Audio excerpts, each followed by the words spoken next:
I'm Michaela. I am the founder of GC Prep and the co-owner. My co-owner, Janelle, is the assistant program director at Sarah Lawrence. And together we kind of made this company that is trying to help you reach your goals. And even if that takes multiple times, our goal is to help you feel like you've put your best self forward, because nothing's more frustrating than like trying and feeling like you just weren't in your best space to do it. Okay. So we also are joined by one of our coaches, Jessica. She's going to be monitoring the chat. So if you have any questions while we're doing the webinar, you can go ahead and put them in the chat, and she'll answer them for you. We'll also have some time for questions, hopefully, at the end. And so you can put them in there as well. Okay. So here we go. So disclosures, I'm the founder, the co-owner. It is a for-profit company. So that's my conflict of interest, essentially. Okay? So our agenda today, we want to demystify what they're looking for during interviews, what admissions is kind of like after when they're trying to evaluate you guys. So that's not a mystery to you. We'll talk about how to prepare for those big interview days. We'll practice a couple of questions, and then we'll talk about some additional support that's available to you. Okay. So what are they looking for? And they're really looking for someone who has traits of a genetic counselor already kind of ingrained in their personality. And you don't have to have all of these, but one of the things that they're trying to do with like your crisis work or volunteer work is like get you started developing some of these skills if you haven't already, or at least showing them, even if you've had them but haven't really like put them into practice yet. Okay. So obviously a passion for genetics, like that is a given. If you're not like cuckoo for Cocoa Puffs for genetics, then like don't apply to school, right? Don't be here, because we really need people who are just kind of nerding out on genetic things. Okay. If your goal is to become a genetic counselor, and then a few years later become a doctor, they're also trying to weed out those people, because if you we need people to fill in the seats that are going to spend their career in genetic counseling, because each seat is a resource. The second one is academically intelligent, which the vast majority of you are. And we already know when we're looking at someone's grades or GPA, that really has like very little to do with their actual intelligence, right? So a high GPA means they're good at studying, but it doesn't necessarily tell us what their intuition is like. It doesn't really tell us how they do interpersonally. And so academics is just one aspect that they're looking for, but it's not everything. And we do see people who have amazing GPAs that don't make it. And also we see people who have not that great GPAs who do get matched. And if you're coming to your interview with not a stellar GPA, and you know that, you definitely need to make sure that you're ready to like answer questions about that, like why you think you'll succeed if you haven't had the best grades in the past, because grad school is hard. And so if you're saying like my situation has changed, or I've become more passionate since I've found genetics, like that's totally fine, but you need to have some like evidence to back it up. Like, I wasn't that enthusiastic, then I found genetics. Now look at my scores for the classes that I've taken in biology and genetics since then. They've been good, right? So that's some evidence that you can use. Okay. They're also looking for people who are empathetic. They want to see that you understand how other people might be feeling in different situations. Okay.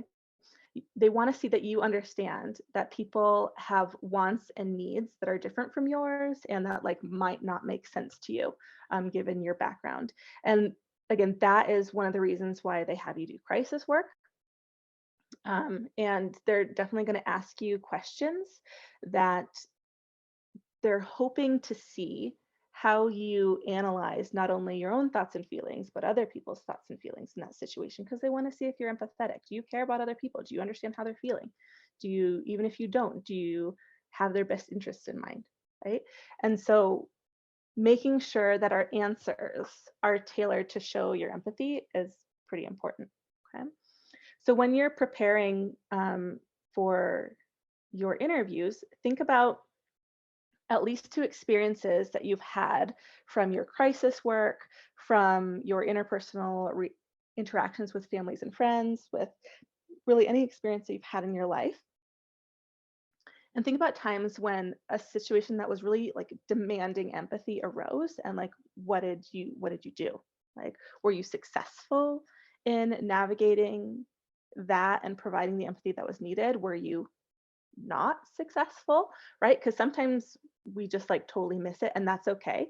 So both successes and failures are fine to share when it comes to these type of experiences that you're telling the schools about, as long as you can show what you learned from it. Another thing they're looking for is people who are teachable, right?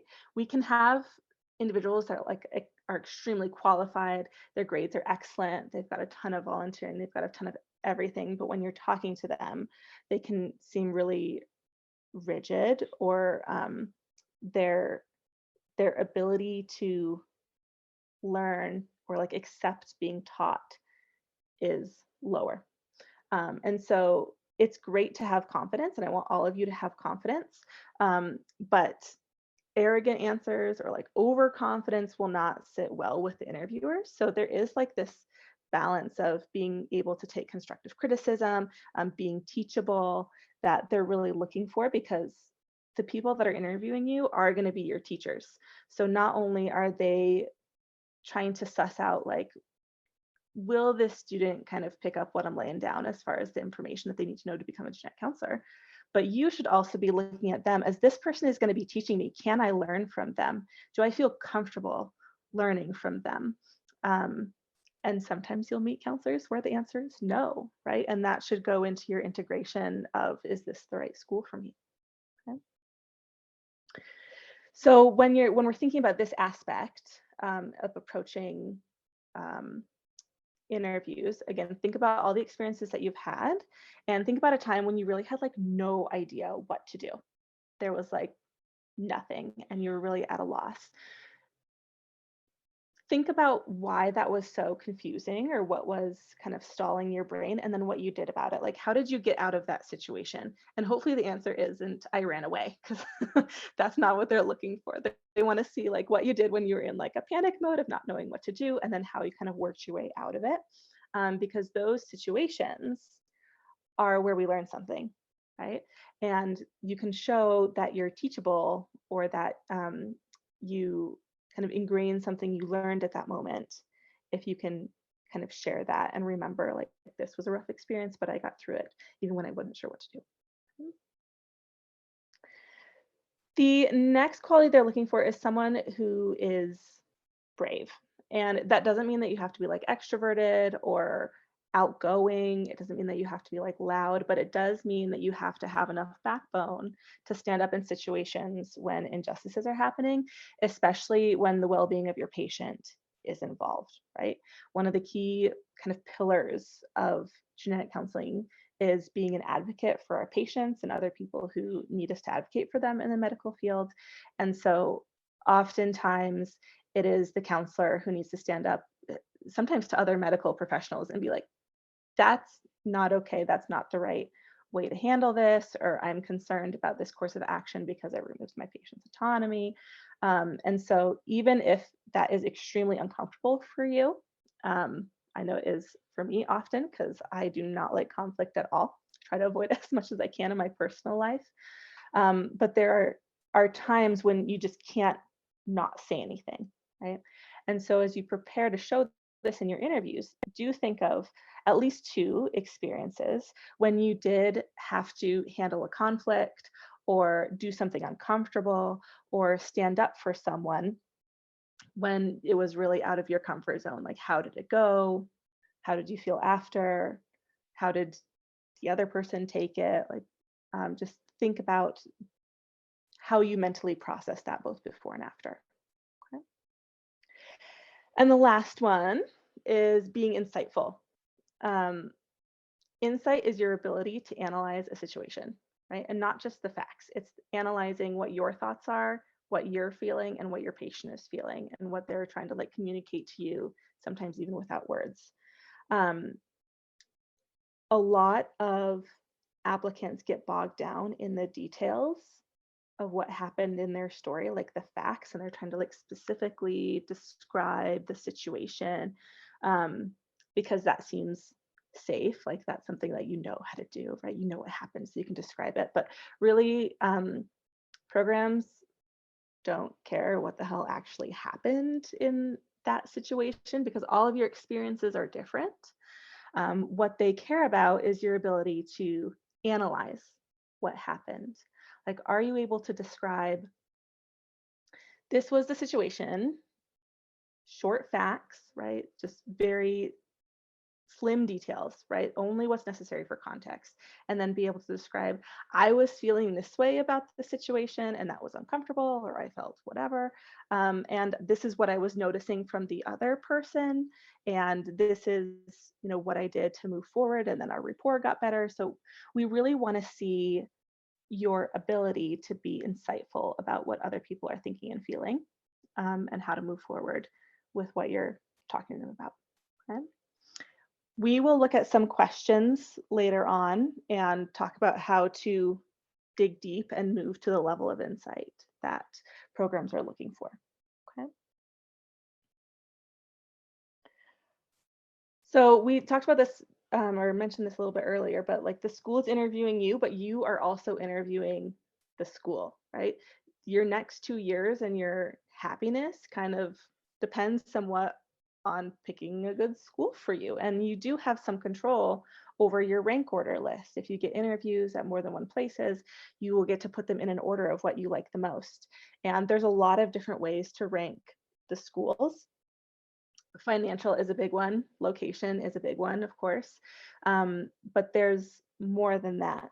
And when you're sitting in your interviews, it's good to be aware of how you're feeling during that interview.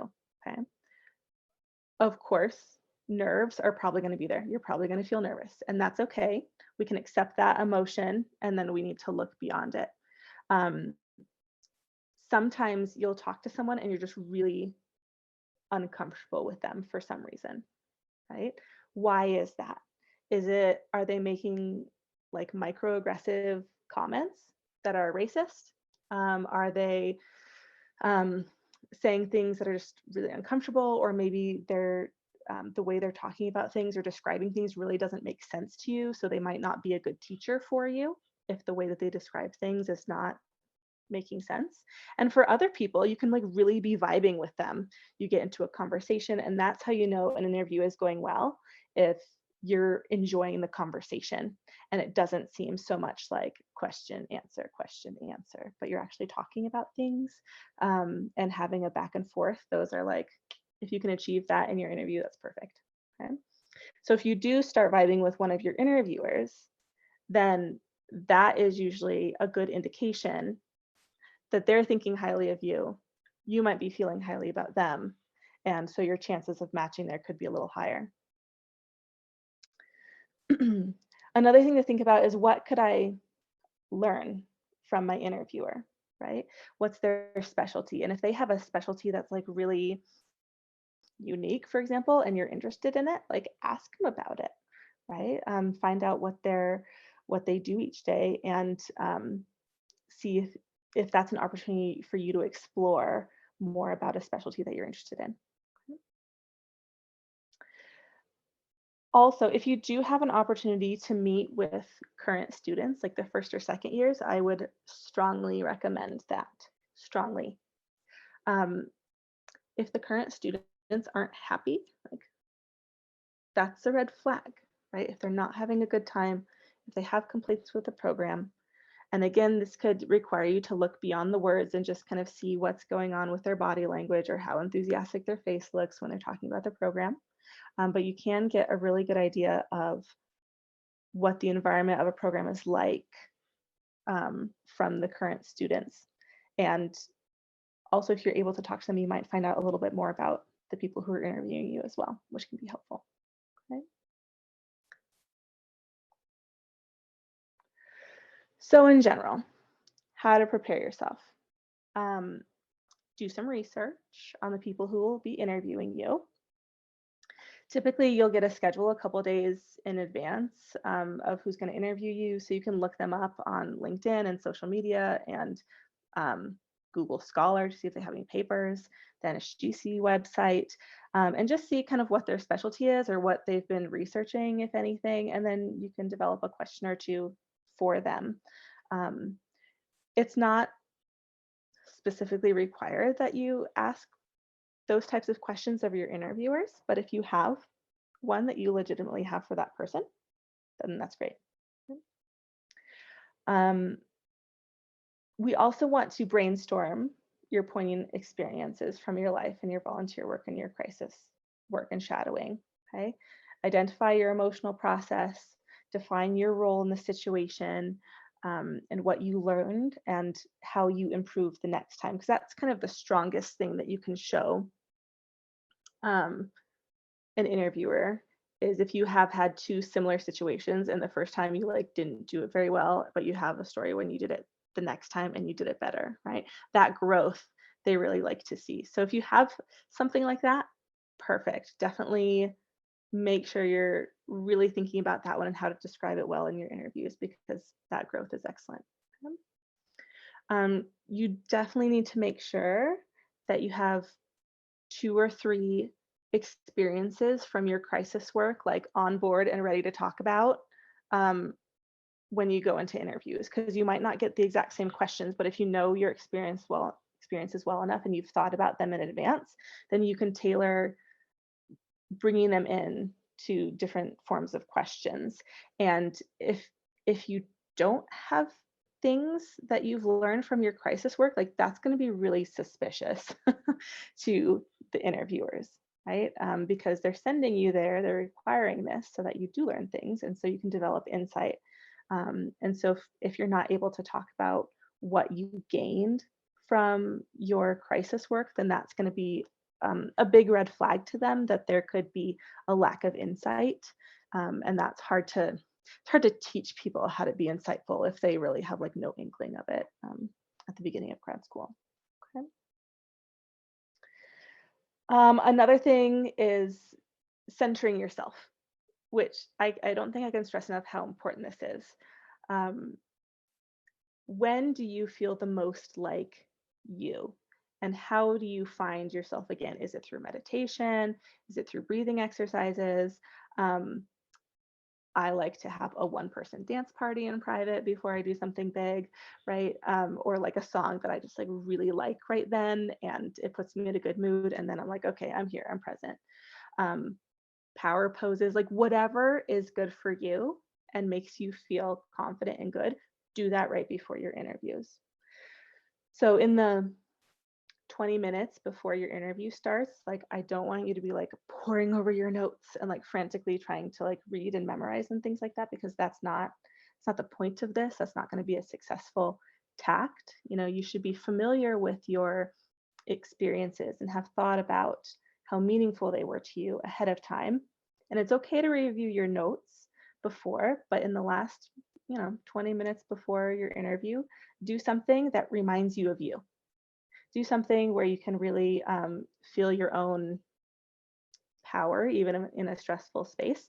There's a really good TED Talk on power poses that I used a lot during grad school when I had to use case conferences. So I recommend that one. But really that answer and what that thing is going to be different for everyone. So just spend some time thinking about what that is for you. Okay. Do make sure you're fully ready though from top to bottom. This is not like business on top, sweats on the bottom type day. You do want to be fully dressed as if you were interviewing in person, just for that mental boost. And then lastly, practice your questions. We have educational videos that kind of teach you all of this. Like way more than we can cover in an hour webinar today is in our educational videos on this. And then just practice wherever you can with mock interviews or coaching. And we do that here at GC Prep.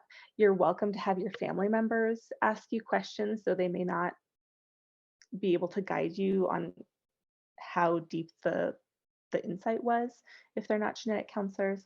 If you have someone that you've shadowed before, or if you have a mentor, like those are perfect people to ask for help with mock interviews. Okay.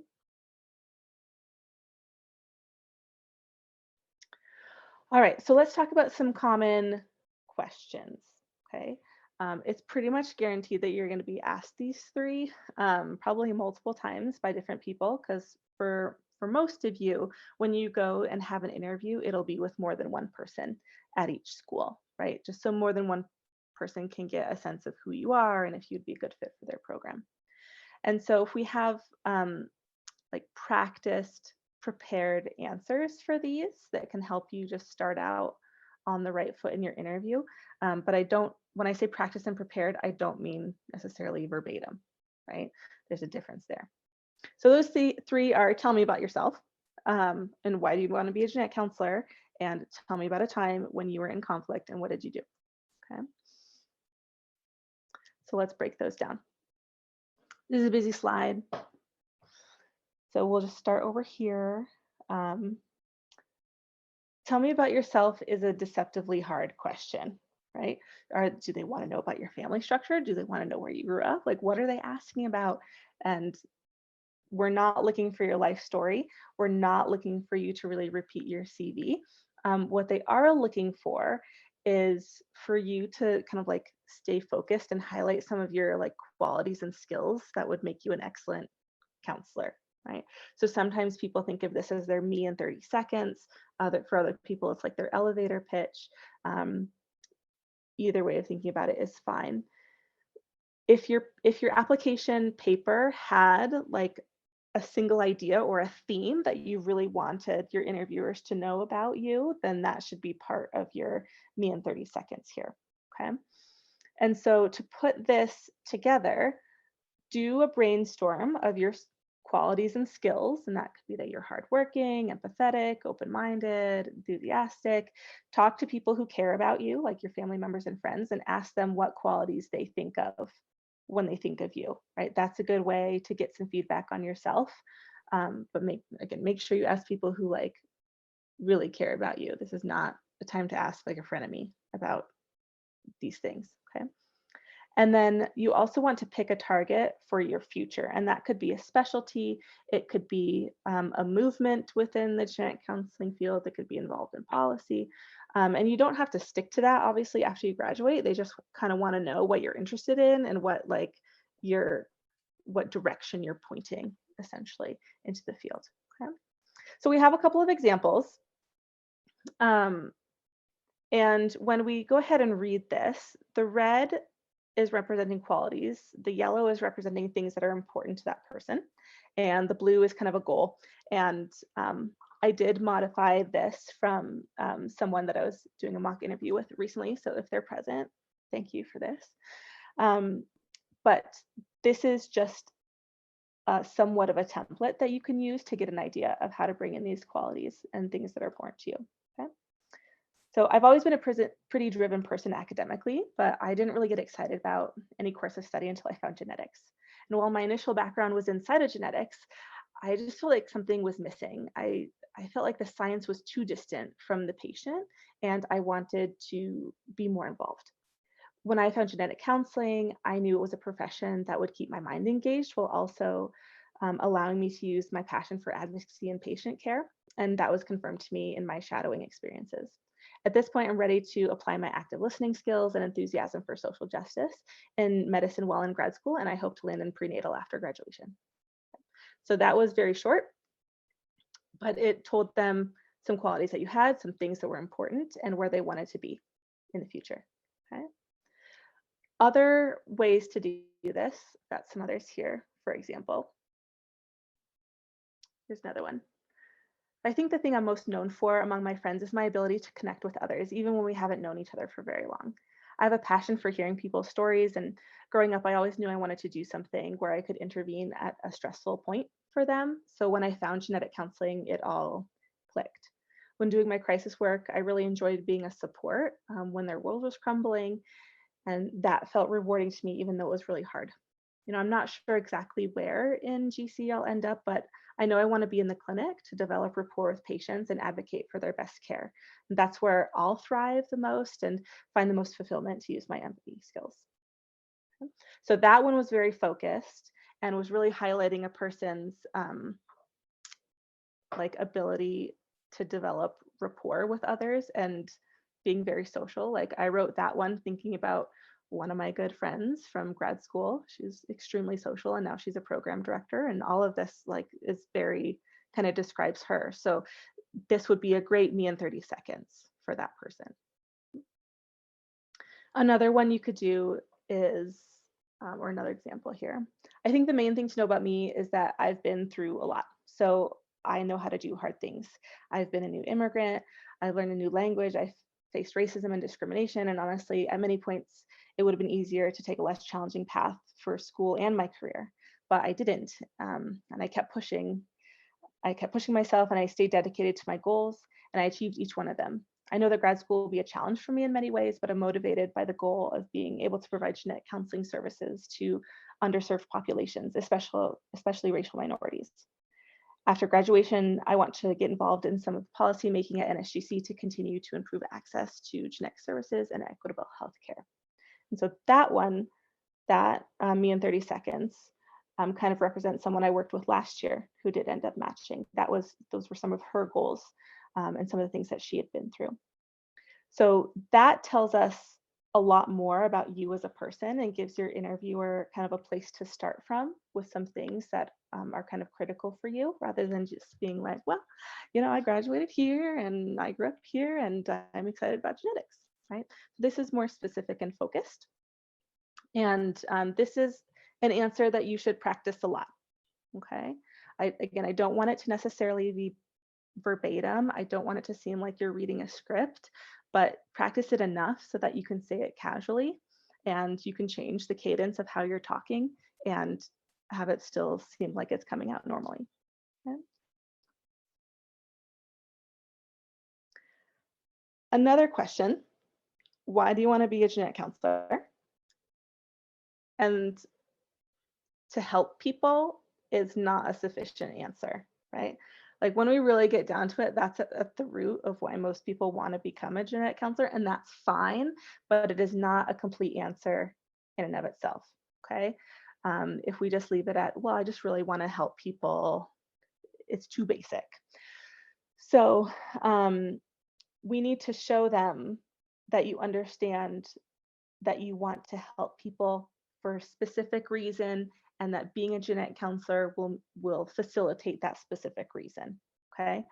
And so depending on your background, it could be that, a loved one of yours had a bad experience in medicine. You can briefly explain that. And maybe a lot of that could have been avoided if they'd had a genetic counselor, or even not a genetic counselor, but just a provider who was compassionate, right? And using some genetic counseling skills. And you want to be able to be that provider for someone in the future so they don't have to go through what your family member did. It's a great answer. Okay. It could be that you're passionate about people being able to make their own autonomous decisions, which is especially relevant with all the Roe versus Wade stuff that is happening right now. And if that is a particular like pressure point for you, that can be some of your motivation of going into genetic counseling. It could be that you're from an underrepresented group and you want to be part of helping others in your group have equitable access to genetic services and medicine, right? So all of those are more specific reasons to become a genetic counselor rather than just to help people, period, right? But there are a lot of reasons. So really spend some time considering why is this field for you, as opposed to social work or as opposed to being in the laboratory, right? Why this particular field? Okay.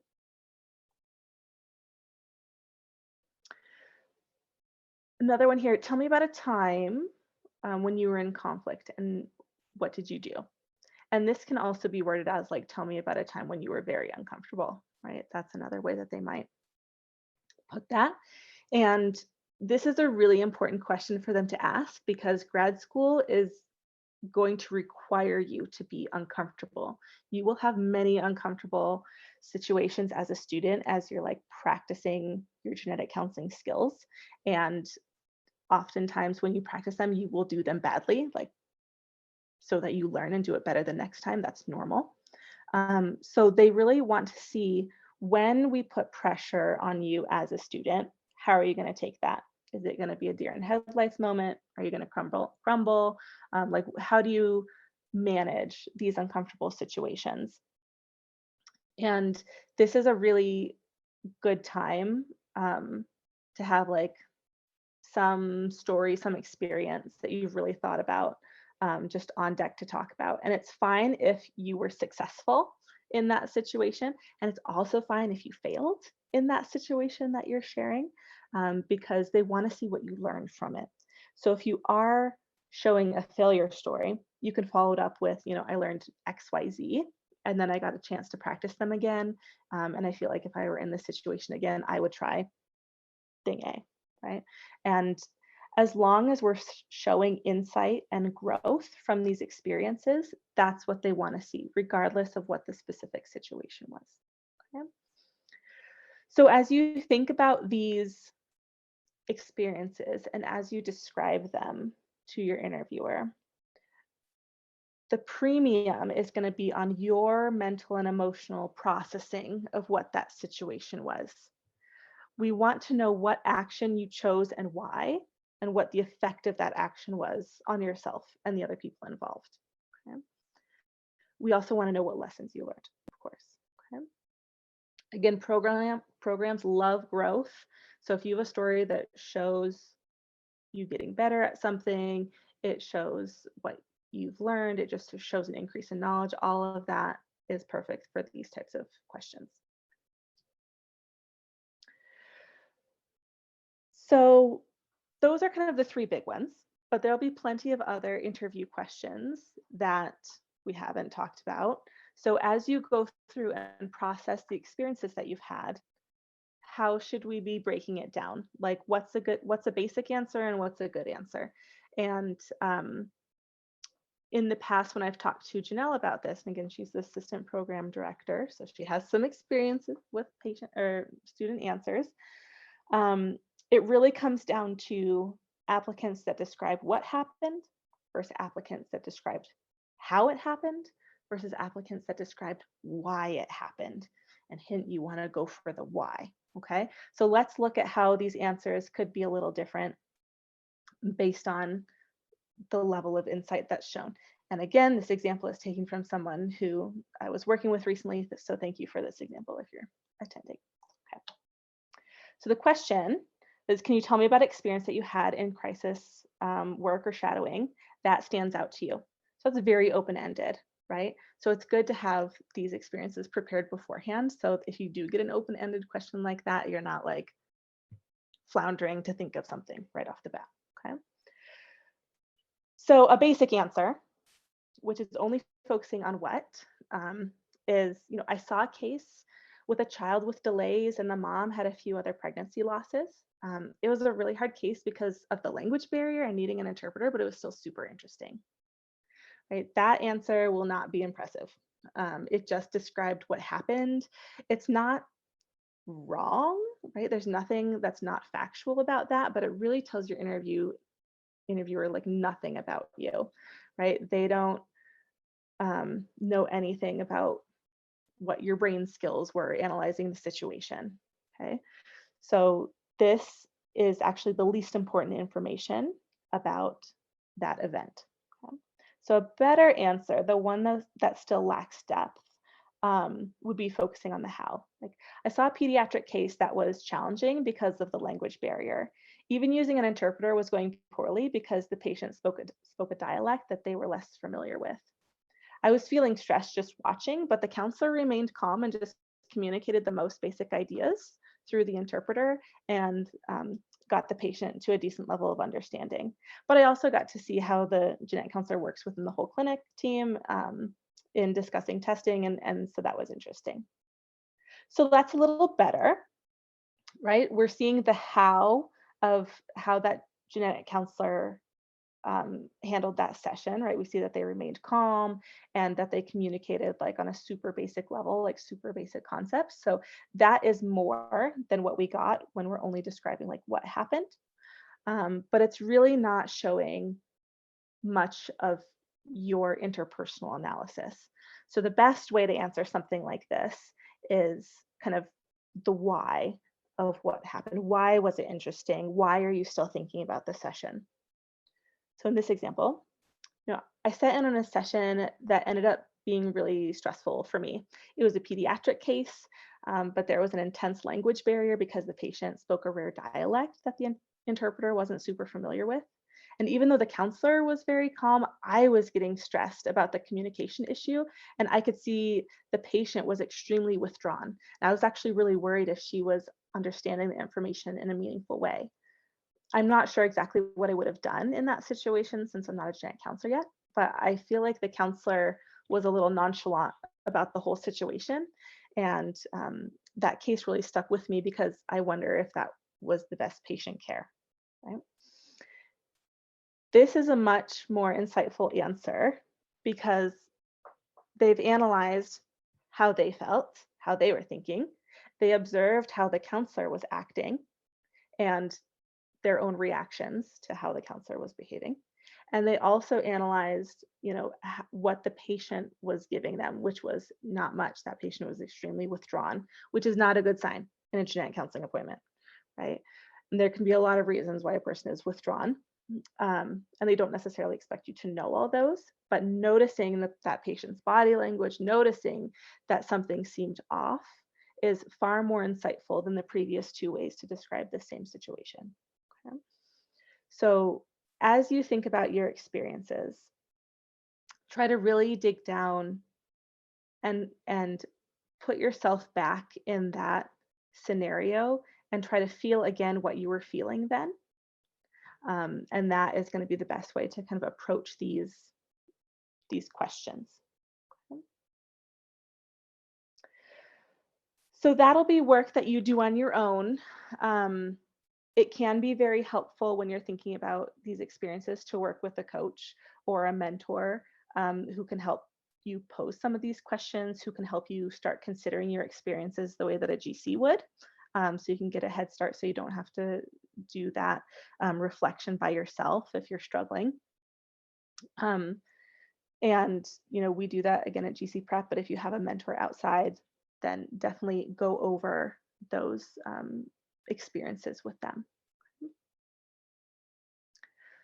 So a word about personal emergencies.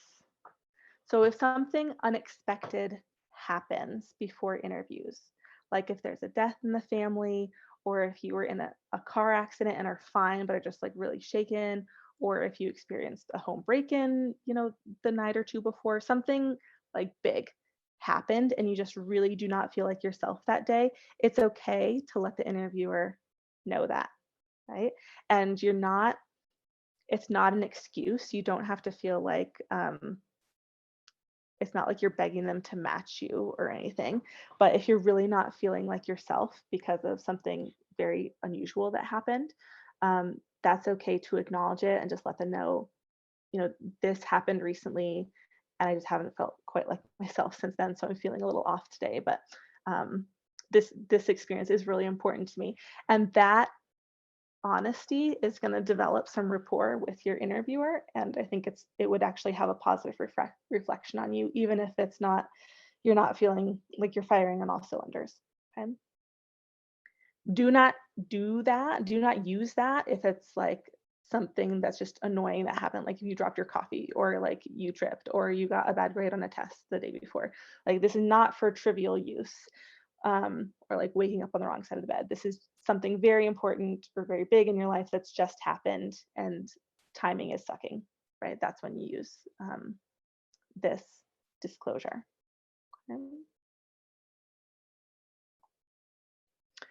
Okay, so additional support. Each of you is going to need a little bit different advice. because you're all different people and you've had different experiences, right? So we've talked about a lot of generic tactics today, but if you want something that's more individualized and you want more personalized coaching, then one-on-one or even a small group can be really helpful. So we have educational videos that give at least twice as much information as we talked about today, just because we have limited time on our website that you can watch, and that can help you start analyzing your experiences. We have small groups that meet with a counselor, which are great to start practicing your interviewing skills in a group setting. There's one-to-one coaching, and then we have like mentorship packages. Okay. I do those, Jessica does them. We have a couple other counselors that do them. Also, the program director at BayPath, Janice, does them as well, but you can't apply to BayPath if you want to use her, right? That's conflict of interest, so that's not allowed. But that is available for you to practice so that your first interview is like not your first interview.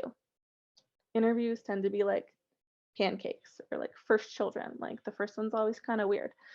So you want to make sure you get that out of the way with someone else before your first formal interview. Okay. Questions. There's my email. Email us if you have any questions. I'm going to stop sharing now, and we will take some questions. And so Jessica will go ahead and pitch me those if you have any in the chat, or you can just ask with your voice. That's fine too. Yeah, you guys can go ahead and we will open up the floor to just asking the questions, because I did answer a few of them and we can go over them again. But if you guys want to just ask right now, that would be great. I have a question if you have a second. As someone who I've spent a lot of time kind of figuring out what I wanted to do, and initially I thought that the only realm of my biggest focus is communicating effectively with people, and that's kind of my passion. And initially that path made me think that it was med.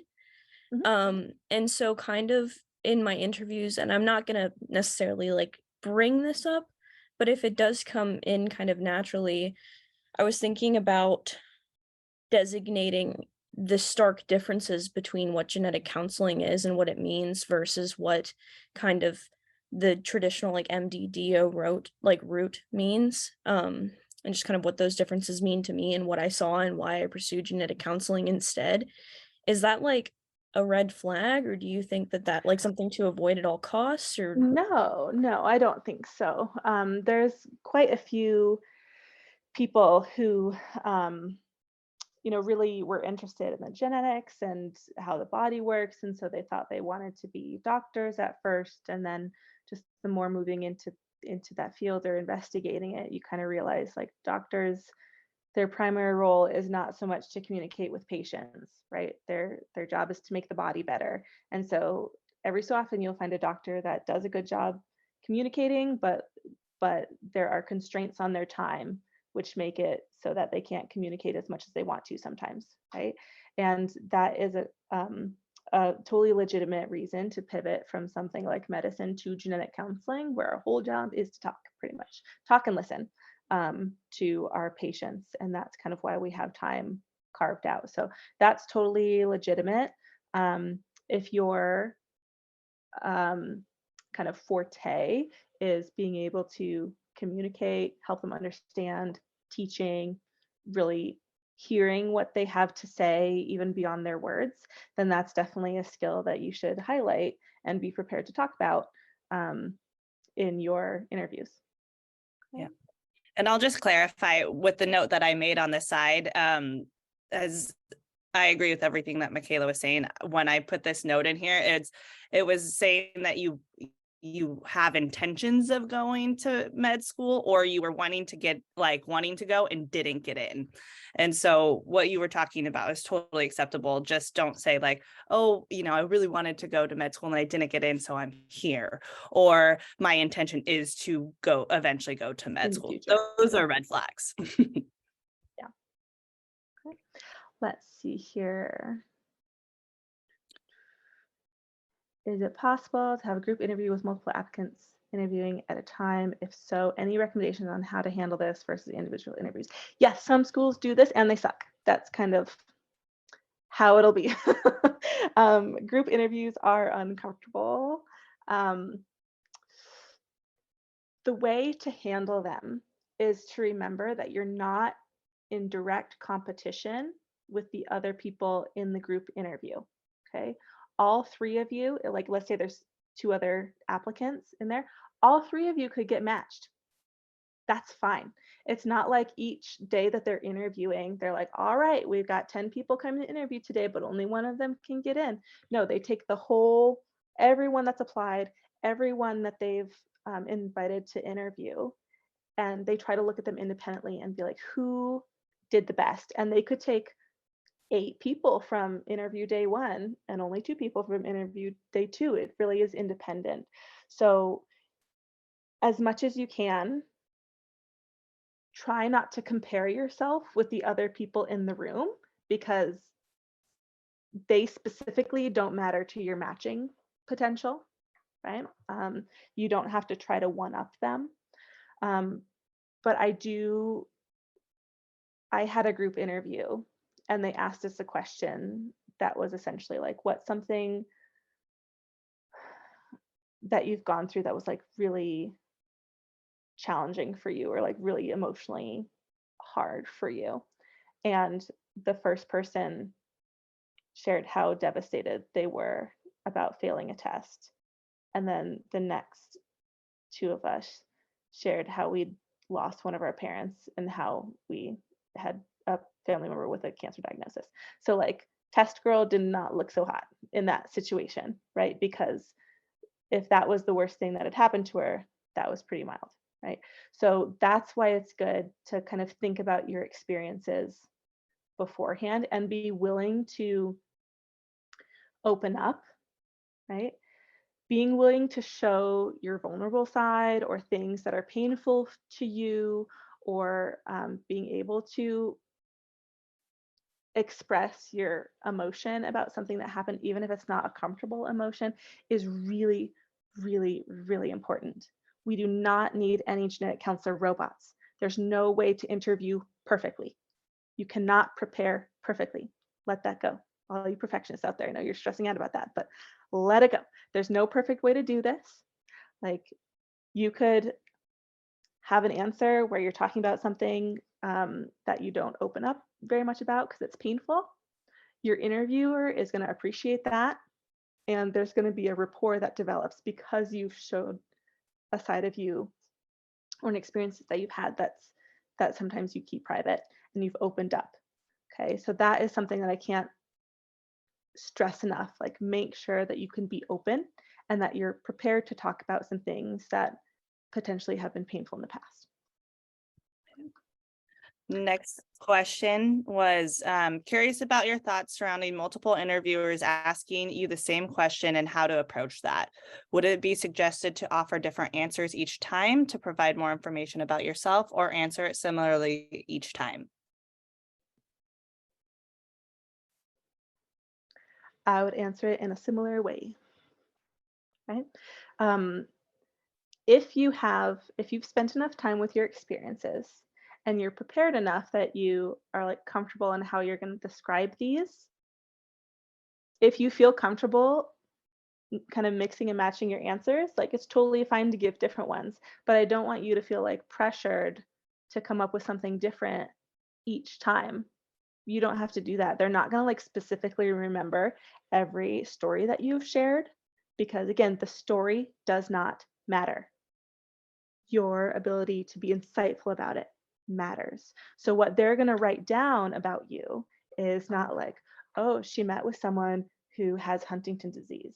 No, what they're going to write down about you is she shared a story where they were really uncomfortable, but they kept listening to the patient and started reflecting back what the patient was saying, and they developed a rapport, and they both felt good at the end of the conversation. Very insightful, right? They're not going to write down the details of who you saw, what your experiences were, just what your reactions to that. So in that way, you can have a conversation about the same events, the same experiences with different interviewers, and they're all going to perceive how you handled it a little bit differently. Okay, so you don't have to stress out about giving different answers. Okay. And most of the time, the schools do their best to jumble up the answer or the questions for each interviewer that's interviewing the students, just so they get a different piece of that particular individual or skill set. So Yeah. Yeah, then that's true. Some people might, the program might be like, all right, you're going to ask about crisis work. You're going to ask about school background and interest and why genetic counseling. And you're going to ask about, where you want to be in 10 years in the field or something like that. And so they might have like different categories that they ask you about. But most of them usually start out with, so tell me a little bit about yourself. That one is the most common question. So have a good answer for that. Be prepared for that one. Oh, and while we're at it, do not start each answer with, thank you so much for that question. Imagine if you were, this is like, we got asked this last year, and I know it's like going around out there that you should like thank the interviewer for the question. I'm very against this. Because imagine if you were trying to have like a real conversation with someone, and every time it was their turn to say something, they said, thank you for asking that question. That's so weird. No one does that in real life. So we're not going to do it in your interviews. Now, if they pitch you a question for which you have like a great answer that you're really excited to share about it, it's fine to be like, thank you for asking that. I was really hoping we'd get to that. I'm excited to talk about it. Here we go. That's fine. That is a genuine reaction. That's okay. But starting every answer with, thank you for asking that question, is a big no for me and makes people seem like a robot. And that's a big for schools. Katie asked, how would you address being a reapplicant, applying to the same program again, or why you did not apply to this program last time? Yeah, again, totally fine to be a reapplicant. Not a problem at all. That's okay, right? Most people who are applying are reapplicants. That's okay. If you are a reapplicant, what they're really looking for is to see how you've grown since last time, right? And how you've learned more about the field and how you've had meaningful experiences to you since last time. If you're applying to new programs, I would say something like, I was just kind of using different criteria, just trying to have an open mind about things. I was looking beyond just location or cost or whatever your main criteria was. And I decided to look for programs that might be a better fit for me with specialties or like rotation sites potentially that were good for me. And there's a whole video that GC Prep has on how to pick schools, and it's got like 9 or 10 different ways to evaluate a program. And so if you're wondering like how to find something special about a program or what is good for you, I'd watch that video, because that can be a good answer at the same time to like why this program now and not last year, right? And why applying to the same program again. I mean, that's, if they've still got the things that you want, why wouldn't you apply there, right? So I think that kind of answers Sage's question. Would you give advice for applicants without feeling like I'm answering this is what I was up to since last year? Sage, if that doesn't answer the question, just let us know. If not, I'll just move on to the next because we're about Hold a on, minute. hold on one second. Oh yeah, we might go over. If you have to leave, that's totally fine. We'll probably go over because I like answering questions. If you're talking about what you were up to this last year, that's fine. But I don't want you to regurgitate your CV. I want you to tell us what was meaningful to you about your new experiences, right? Did you find a specialty that you're particularly interested in? Did you find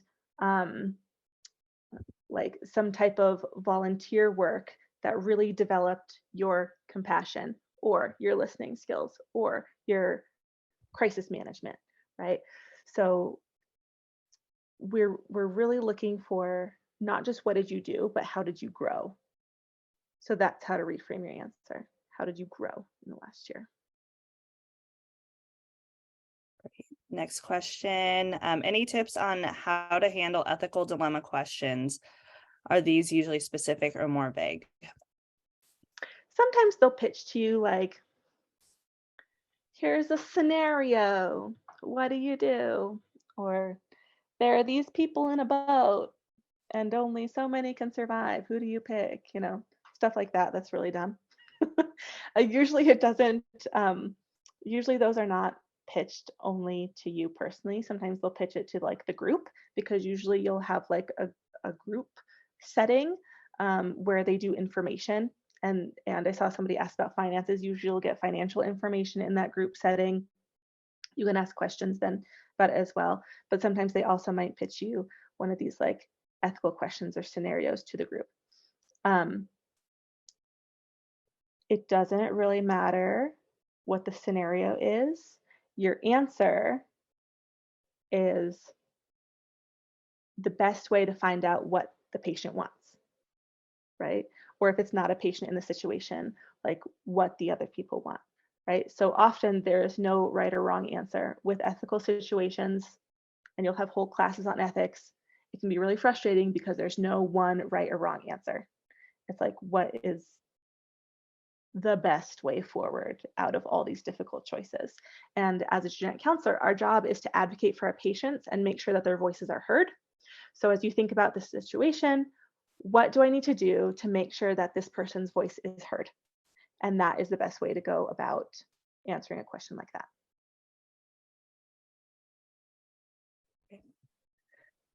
Okay. We have a question here. I asked a question in an open house asking about LEND and other advocacy experience. The response from the program faculty was, "We keep our students busy." It did not answer my question and shut me down very fast. If I get an interview for that school, I want to ask about the student educational experience and advocacy. What a more polite way of saying, how do you respond to questions students have on their educational experience and program adaptations to fit future field needs? I want to get a better understanding of the academic culture there and a chance to well answer my question. Mm. So this is this is an interesting experience that you've had with the program, because I agree, they did shut you down pretty quick and they did not answer your question. And so when you go to this school, I think it's fine for you to ask directly about it. Hey, tell me about the LEND program. What's involved? What do your students usually get out of it? Are there any other advocacy type groups? And you shouldn't need to like figure out the best way to ask that to get an answer. They should know what you're asking and be able to give you an answer. And if they're still being like evasive about it, or like not really answering your question, that's weird. That should put up a little red flag in your mind that this might not be a school or a person that you can learn from. Because if this is the type of answer they're giving you during an interview, how are you going to get answers to your questions about genetic counseling stuff when you're a student? Okay. So I wouldn't worry about how to phrase it so much. It could be that that person was having a bad day when they sent you that email. That's totally possible. Or I guess it was in an open house. They could have been busy or distracted or whatever, and they just didn't do a very good job that day. But you should be interviewing with enough people that you should be able to get an answer for that question and not have to figure out the exact formula of the question to ask. Okay. And then last question here from Ashley. I know you mentioned discussing finances with the program, but how would you go about that? Yeah, so many programs have their general cost posted on their website. I know because I've gone through every single website to get those costs and posted in the program map on our website. But some of them don't, and or they post it, but there's so many caveats that it's hard to get a sense of what the actual cost of the program is. And so usually in the group information session that they have at some point during the day, they'll give you information and be like, this is the general cost of the program. This is what you'll be billed.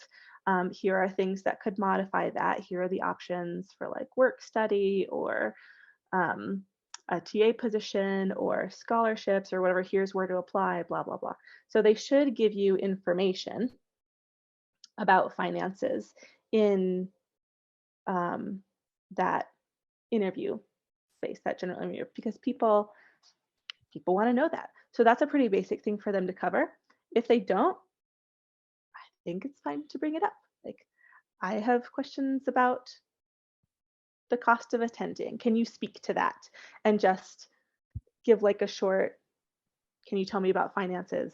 Please give me more details, and just see what they bring up, because schools need to make sure, and you need to make sure, that you have enough money to go there, right? If you match somewhere and you can't afford it, and you're like, sorry, I can't come because I don't have enough money, they'll be like, okay, but you don't get to participate in the match next year because you took someone's seat, a seat that should have gone to someone else, right? If you can't afford a program, do not rank it, because you can't turn down a matched seat, except in like extreme situations, and not being able to afford it is not an extreme situation. So if you turn down a seat that was given to you instead of someone else for not an emergency reason, then you could be banned from applying to the match next year. We don't want that. And I will add to that, I wouldn't take up time with like individual interviewers to ask those questions. Like if you're meeting with a program director or faculty, don't ask about financial questions during that. The time to do that is what Michaela was saying, when they do their informational stuff, but not, do not waste your time asking them, because most of the time they probably won't have specifics for you to answer, and you want to ask quality questions to them, and not waste your time on that. Yep. Someone else asked, should I expect to dedicate the whole day to a school interview? Maybe yes, maybe no. Sometimes they do half a day, sometimes they do a whole day. It depends on the school. It depends on how they want to do it. So maybe, but they should tell you, they should let you know when they send you an interview invite. They'll probably send you a couple of days to choose from. And when you respond to that email, it's fine to be like,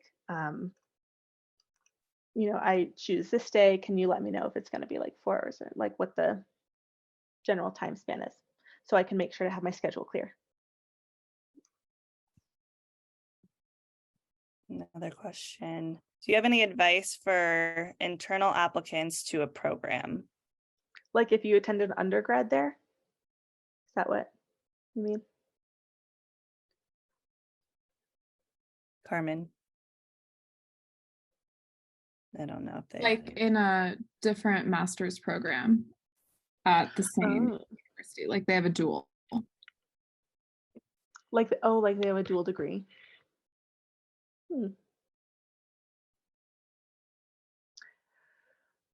No, I mean, I think in a lot of ways you're going to be judged the same way as other people, right? Now, if let's say the degree that you're doing right now is like bioethics, if you're not able to be insightful in your interview, like really insightful, and be able to kind of like consider other people's experiences, if you're already doing a grad program in it, like that could be a red flag for them.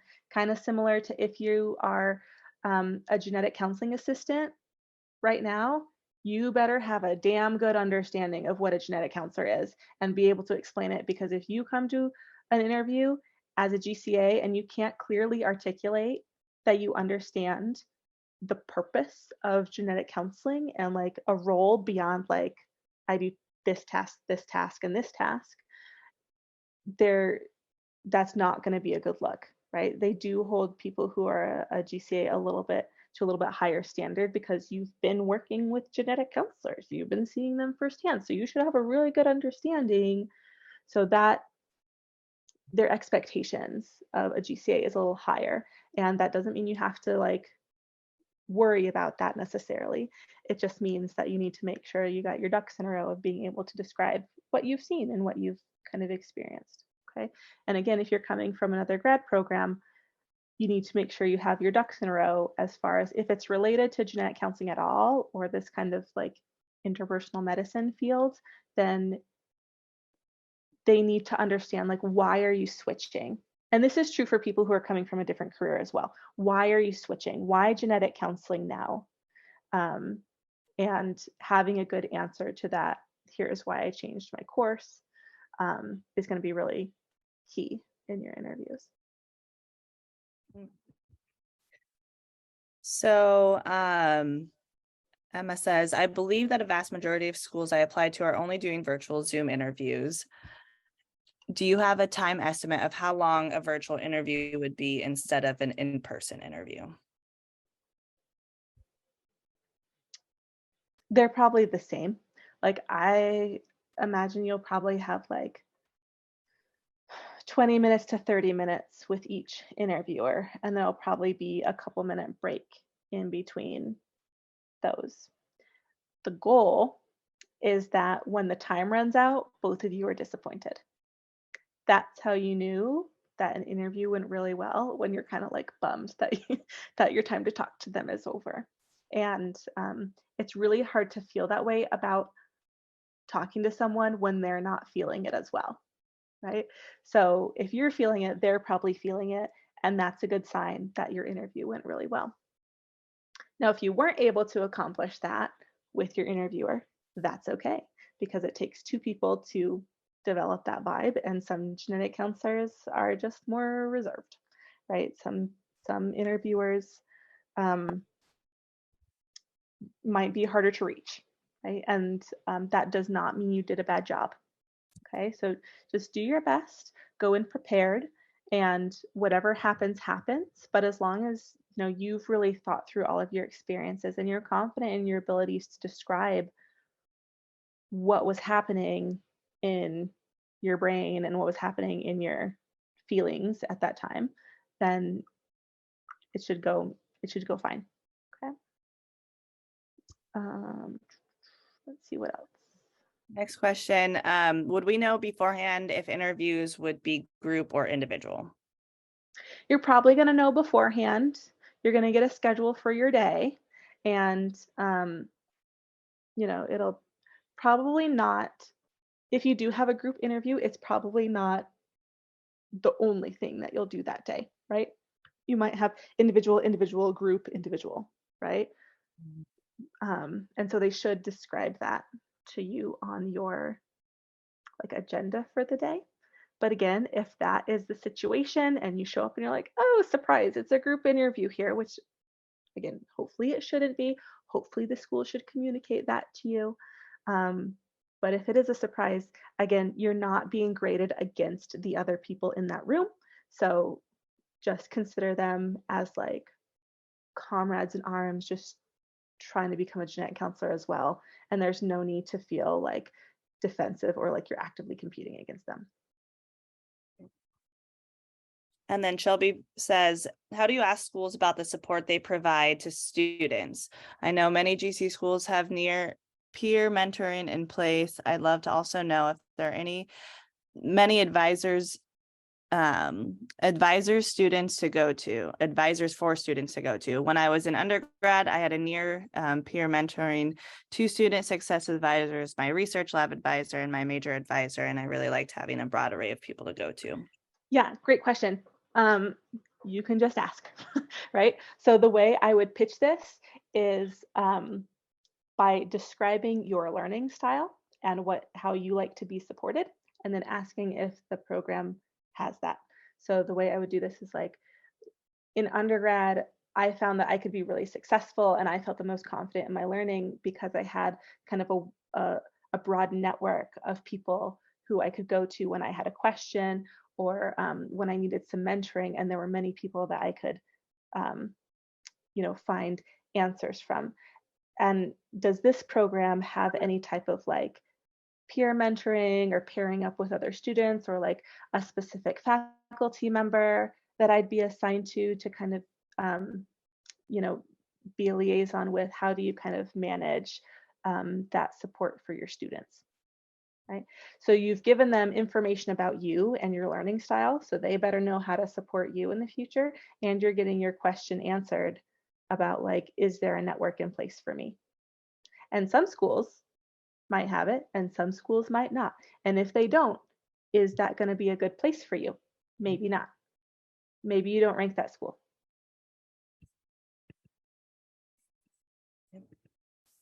I believe that was the last question. Perfect. Well, thank you everyone so much for coming. If you have other questions, feel free to email me at support@gcprepllc.com. If you want to schedule any mock interviews, we certainly do that. You can do that through our website or emailing me, and we'll be good to go. Take care.